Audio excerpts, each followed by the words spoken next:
ఇక్కడ యానం ఉంది, అవన్నీ కూడా వచ్చేస్తున్నాయి. మన ఆదాయం పడిపోతుంది.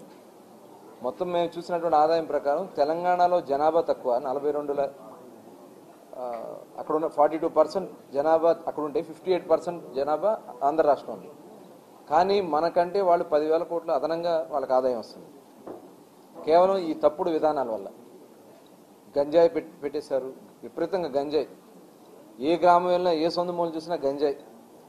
చిన్న చిన్న పిల్లలు, సామాన్యంగా ఉండే చిన్న చిన్న పిల్లలు ఒక క్రూయల్ మెంటాలిటీతో వెళ్ళిపోయారు. కాబట్టి ఇవన్నీ కూడా కరెక్ట్ చేయాలనే ఉద్దేశంతో ఇవాళ మొత్తం కూడా ఒక స్టడీ టీం తయారు చేసుకోవడం జరుగుతుంది. ఆల్రెడీ 6 రాష్ట్రాలకు వెళ్ళి ఎక్కడైతే గవర్నమెంట్ నడుపుతున్నటువంటి షాప్స్ ఏ రాష్ట్రాల్లో ఉన్నాయి, ప్రైవేట్గా నడుపుతున్నటువంటి షాపులు ఏ రాష్ట్రాల్లో ఉన్నాయి, అవన్నీ కూడా స్టడీ చేసి రావడాలని చెప్పి ఒక కమిటీని పంపించడం జరిగింది. దాంతోపాటు ఒక క్యాబినెట్ సబ్ కమిటీని కూడా ఏర్పాటు చేసుకోవడం జరుగుతుంది. వాళ్ళు ఇచ్చినటువంటి రిపోర్ట్ అంతా కూడా డిస్కషన్ చేసి ప్రజల్లో కూడా డిస్కషన్ చేసి, ఎందుకంటే గతంలో ఒకప్పుడు బెస్ట్ పాలసీ ఆంధ్ర రాష్ట్రంలో ఉండేది, కానీ దాన్ని సర్వనాశనం చేశారు.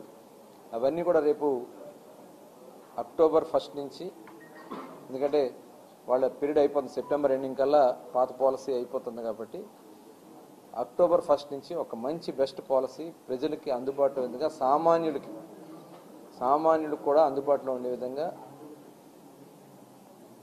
మంచి క్వాలిటీతో కూడినటువంటి, ఇప్పుడు ఎంఎన్సీ కంపెనీలు, మొన్న కూడా మేము ఒక మీటింగ్ పెట్టాం, మల్టీనేషనల్ కంపెనీస్, ఒక్క బ్రాండ్ లేదు, వాళ్ళందరూ కూడా వచ్చి చెప్పడం జరిగింది.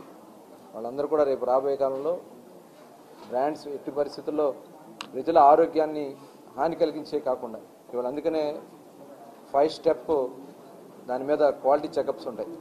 ల్యాబ్లో దీని మీద చెకప్స్ కూడా పెట్టడం జరిగింది. ఇప్పుడు కేవలం వాళ్ళు ఆల్కహాల్ స్ట్రెంత్ ఒకటే చూస్తూ ఉన్నారు.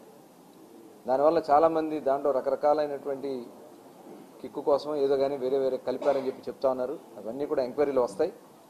అందుకనే ఇవన్నీ కూడా స్టడీ చేసుకుంటూ సెప్టెంబర్లో దీని మీద ఒక ఫేజ్ వైజ్గా ఎలా చేయాలనేది ఒక కార్యక్రమాలు తీసుకుని డేట్ వైజ్గా ఇవ్వడం జరుగుతుంది. అక్టోబర్ 1 నుంచి ఈ కొత్త పాలసీ విధానం తీసుకెళ్ళాలని చెప్పి నిర్ణయించుకున్నాను.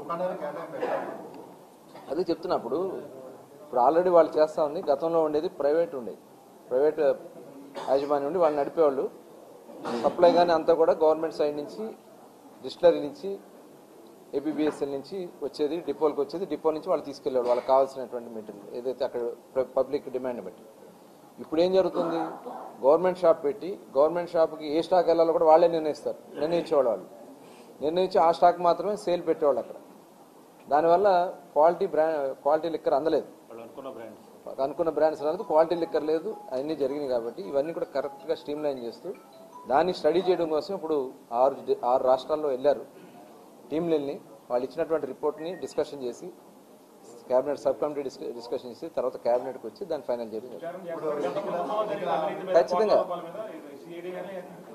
సిబిసిఐడి ఎంక్వైరీ అందరి మీద దానికి కావాల్సిన ముందు విజిలెన్స్ కానీ ఇవన్నీ తీసుకున్నాం. సిబిసిఐడి ఎంక్వైరీ కూడా చేయడం జరిగింది. అవును,